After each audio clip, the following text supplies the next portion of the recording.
ಇಲ್ಲಿ ನೋಡಿ ಕರೆಕ್ಟಾಗಿ ಪ್ರೊಡ್ಯೂಸರ್ಗಳು ಎಷ್ಟು ಜನ ಇದ್ದಾರೆ ಇಲ್ಲಿ, ಅಷ್ಟು ಜನ ಪ್ರೊಡ್ಯೂಸರ್ಸ್ ಥರನೇ ಇದ್ದಾರೆ. ನಾನೊಬ್ಬ ಮಾತ್ರ ಗುರು ರಾಜ್ ಮೇಲೆ ಹಿಂಗೆ ಗುರು ಆಗ್ತಾ ಇದ್ದೆ ಇಡೀ ಸಿನಿಮಾ. ನಾನು ದಿಗಂತ್ ಹಿಂಗೆ ನನ್ನನ್ನು ಏನು ಮಾಡಿಬಿಟ್ಟಿದ್ದೀರ ನೋಡಿ. ಇವ್ರು ನೋಡಿ, ನನಗೊಂದು ಸಾಂಗ್ ಕೊಟ್ಟಿಲ್ಲ, ಏನೂ ಕೊಟ್ಟಿಲ್ಲ ದೇವರು. ಧನ್ಯ ಮಾತ್ರ ಮಧ್ಯ ಬಂದು ನನಗಾದ್ರೆ ಸಾಂಗ್ ಕೊಡಿ ಅಂತೇಳಿ ಕಿತ್ಕೊಂಡು. ಇವ್ರು ನೋಡಿ, ಈಗ ಮಾಡ್ತೀನಿ ಸರ್ ನಾನು ನೀವು ಹೇಳ್ದಂಗೆ ಸಾಂಗು, ನಿಮ್ಮ ಜೊತೆ ರೆಡಿ ಅಂತ ಹೇಳ್ತಿದ್ದಾರೆ ಅವರು. ಇವರೊಂಥರ ಸಂಪತ್ತರ ಆಚೆನೇ ನಿಂತ್ಕೊಂಡು ಡೈರೆಕ್ಟ್ರನ್ನ ಹಿಂದೆಯಿಂದ ಡೈರೆಕ್ಟ್ ಮಾಡ್ತಿದ್ದವು ನಾವು. ಹಂಗೆ ಅವ್ರ ಎಕ್ಸ್ಪ್ರೆಷನ್ ಅದೇ ಇಲ್ಲೇ ಕಾಣಿಸ್ಬಿಡ್ತಲ್ಲ ನಿಮ್ಮ ಸಿನಿಮಾ ಜಡ್ಜ್ಮೆಂಟ್. ಈ ಜಡ್ಜ್ಮೆಂಟ್ ಅನ್ನೋದು it's the most important word of life. ತುಂಬ ಇಂಪಾರ್ಟೆಂಟ್. ಎನಿಥಿಂಗ್ ನಾವೇನು ಜಡ್ಜ್ಮೆಂಟ್ ತೊಗೋತೀವಿ, ಯಾವುದೇ ವಿಷಯ ಆದರೂ ಸರಿ, ಯಾವುದೇ ಸಿನಿಮಾ ಆದರೂ ಸರಿ, ಲೈಫಲ್ಲಾಗಿರ್ಬೋದು, ಲವ್ವಲ್ಲಾಗಿರ್ಬೋದು, ಎಂಥ ವಿಷಯ ಆದರೂ ಆ ಜಡ್ಜ್ಮೆಂಟ್ ಅನ್ನೋ ಪದ ಮೇಲೆ ಕಂಪ್ಲೀಟ್ ನಿಂತ್ಕೊಳ್ಳೋದು, ಇಡೀ ಜೀವನ ನಿಂತ್ಕೊಳ್ಳೋದು ದ ಜಡ್ಜ್ಮೆಂಟ್ ಯು ಟೇಕ್ ಅಂತ. So how did this judgment start? ಇದೆಲ್ಲ ಸ್ಟಾರ್ಟ್ ಆಗಿದ್ದು ಶಿವಗೌಡದಿಂದ. ಅವನೇ ಕರ್ಕೊಂಬಂದಿದ್ದು.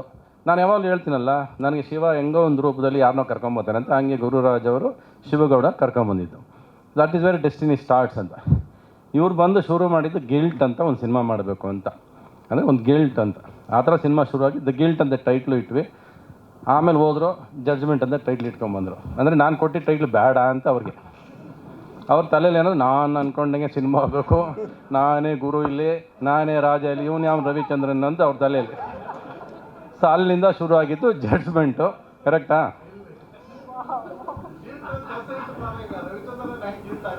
ಕತೆ ಅದೇ ತಾನೆ ರೀ. ಸರಿ, ಓಕೆ, ಇವಾಗ ಜಡ್ಜ್ಮೆಂಟ್ ನಿಮ್ಮದೇ ತಾನೆ ಟೈಟ್ಲು. ಎದೆ ತಟ್ಕೊಂಡು ನಿಂತ್ಕೊಂಡು ನಮ್ಮದೇ ಟೈಟ್ಲು ಅಂತ ಹೇಳಿದ್ದೀರಾ ಅಲ್ವಾ? ನೀವೇ ಕಳಿಸಿದ್ದೀರಾ. ಬಟ್ ಜಡ್ಜ್ಮೆಂಟ್ ನಿಮ್ಮದು ಅಲ್ಲ, ಪುಟ್ಕೋಸಿ ನಮ್ಮದು ಅಲ್ಲ. ಆ ಜನ ಕೊಡೋ ಜಡ್ಜ್ಮೆಂಟೇ ಫೈನಲ್ಲು. ಕರೆಕ್ಟಾ?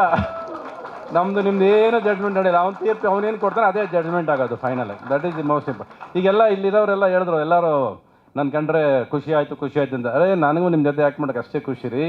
ನಿಮ್ಗಳ ಜೊತೆ ನಿಮ್ಮನ್ನೆಲ್ಲ ಸಿನಿಮಾದಲ್ಲಿ ಈ ಥರ ಬಂದಾಗೆಲ್ಲ ನಮಗೂ ಖುಷಿ. ಇವ್ರನ್ನೆಲ್ಲ ಭೇಟಿ ಮಾಡಿರೋಲ್ಲ ನಾವು. ಯಾಕಂದ್ರೆ ನಮ್ಮನ್ನು ಸೈಡಲ್ಲಿ ತಳ್ಳಿಬಿಟ್ಟಿದ್ರು. ರವಿಚಂದ್ರನ್ ಭಯ, ರವಿಚಂದ್ರನ್ ಹಿಂಗೆ, ರವಿಚಂದ್ರನ್ ಹಂಗೆ ಎಲ್ಲ ಹೇಳಿ ಇವ್ರುಗಳಿಗೆಲ್ಲ ಇವ್ರದ್ದೇ ಒಂದು ಕಲ್ಪನೆ, ಇವರೇ ಒಂದು ಲೋಕದಲ್ಲಿದ್ದಾರೆ ಎಲ್ಲರೂ. ನಾನು ಸಿನಿಮಾದಲ್ಲಿ ಮೊದಲನೇ ದಿವಸದಿಂದ ಇವತ್ತವರೆಗೂ ಆ ಸಿನಿಮಾ ಕ್ಯಾಮ್ರಾ ಬಂದು ಮುಂದೆ ನಿಂತರೆ ಅದರಷ್ಟು ಪ್ರೀತಿಸೋದು ಯಾವುದೂ ಪ್ರೀತಿಸೋದಿಲ್ಲ ನಾನು. ಅಲ್ಲಿ ಯಾರು ಬಂದರೂ ಹಂಗೆ ಇರ್ತೀನಿ ನಾನು.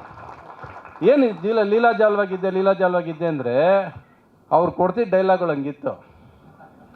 ನಾನು ಬದಲಾಯಿಸಂಗಿರಲಿಲ್ಲ, ಬದಲಾಯಿಸೋಕ್ಕೆ ಬಿಡೋದಿಲ್ಲ.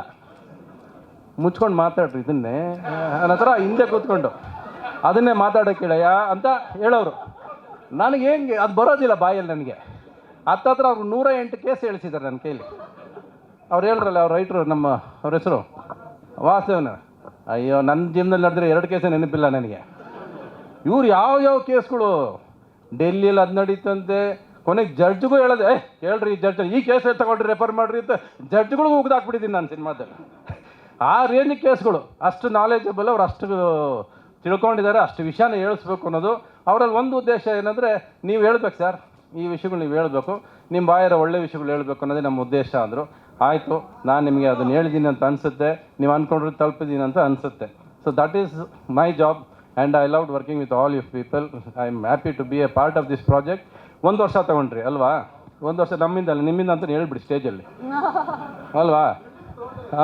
ನೀವೇ ತೊಗೊಂಡಿದ್ದು, ನಿಮ್ಮದೇ ಜಡ್ಜ್ಮೆಂಟು, ಡಿಲೇ ನಿಮ್ಮದೇ, ಎಲ್ಲ ನಿಮ್ಮದೇ. ನಾವು ಬರೀ 30 ದಿವಸ ಆ್ಯಕ್ಟ್ ಮಾಡಿದ್ದೀವಿ, ನೀವು ಹೇಳಿದ ದಿವಸ ಬಂದಿದ್ದೀವಿ, ಹೋಗಿದ್ದೀವಿ. 12 ದಿವಸ ಕೋರ್ಟಲ್ಲೇ ಹುಟ್ಟಾಡಿದ್ದೀರ ನನ್ನ. ಕರೆಕ್ಟಾ? ಎಲ್ಲಿ ಬಿಡ್ರಿ ನನ್ನನ್ನು? ಒಂದೇ ಕೋರ್ಟು, ಒಂದೇ ಬಡ್ಜೆಟ್ ಉಳಿಸ್ಕೊಂಡ್ರಿ. ಎಷ್ಟು ಮೋಸ ಮಾಡಿದ್ರಿ, ಎಷ್ಟು ಸುಳ್ಳು ಹೇಳಿದ್ರಿ. ಒಂದು ಹಾಡು ಕೊಡ್ತೀನಿ ಅಂದ್ರಿ, ಕೊಡಲಿಲ್ಲ. ಮಾಡಿರೋ ಹಾಡನ್ನು ಕಿತ್ತಾಕ್ಬಿಟ್ರಿ. ಆ ದಾಸರು ಅದಕ್ಕೆ ಬೇರೆ ಒಂದು ರೆಡ್ ಲೈಟ್ ಹಾಕ್ಬಿಟ್ಟು, ರೆಡ್ ಲೈಟ್ ಇರೋದು ತೆಗ್ದಂಗೆ ಸಾಂಗ್ ತೆಗೆದು ಕೊನೆಗೆ ನೀವೇ ಚೆನ್ನಾಗಿಲ್ಲ ಅಂದ್ರಿ. ನಾನು ಸ್ಪಾಟಲ್ಲಿ ಹೇಳಿದೆ ಚೆನ್ನಾಗಿಲ್ಲ ಸರ್ ಈ ರೆಡ್ ಲೈಟನ್ನು, ನೀವು ಕೇಳಲಿಲ್ಲ, ಕೊನೆಗೆ ತೆಗೆದಾಕ್ಬಿಟ್ರಿ ಅದನ್ನು. ಈ ಸಿನಿಮಾ ಕತೆ ಸಿಂಪಲ್ ಇದು ನೋಡಿ. ಅವ್ನು ನೋಡಿ ಎಷ್ಟು ಅಪ್ಪಾವಿ ಥರ ಕೂತವನೆ, ಅಲ್ವೇ ಅಲ್ಲ ಅಂತ ಅನ್ಸುತ್ತಲ್ವ ನಮಗೆ? ಅದೇ ಕತೆ. ಅವನು ನೋಡಿದ ತಕ್ಷಣ ಅವ್ನು ಒಳ್ಳೆಯವನು ಅಂತ ಅನ್ಸೋದಿಲ್ಲ ಜೀವನದಲ್ಲಿ ಯಾವತ್ತು. ಏನೋ ಮಗ ಸರಿ ಇಲ್ವಲ್ಲ ಇವನು, ಏನೋ ಸರಿ ಇಲ್ಲ ಇವನಲ್ಲಿ ಅಂತ ಅನ್ನಿಸ್ತಾನೆ ಇರುತ್ತೆ. ಅದನ್ನೇ ತೊಗೊಳೋ ಸಿನಿಮಾದಲ್ಲಿ ನಾನು ಅವನ್ನ ತೊಗೊಂಡೋಗಿ ಒಳಗಾಕ್ಬಿಡ್ತೀನಿ. ಆಮೇಲೆ ಗೊತ್ತಾಗುತ್ತೆ ಇವನು ಪಾಪ ಒಳ್ಳೆಯವನು ಅಂತ. ಆಮೇಲೆ ಬಿಡ್ಸೋಕೆ ಒದ್ದಾಡ್ತೀನಿ ಸಿನಿಮಾದಲ್ಲಿ. ಕರೆಕ್ಟಾ? ಹೇಳ್ಬೋದಾ ಕತೆ? ಸಾಕು, ಜಾಸ್ತಿ ಬೇಡ. ನೀವೇ ಎಷ್ಟು ಹೇಳಿದಿರಿ ನೀವು ಸಿನಿಮಾದಲ್ಲಿ.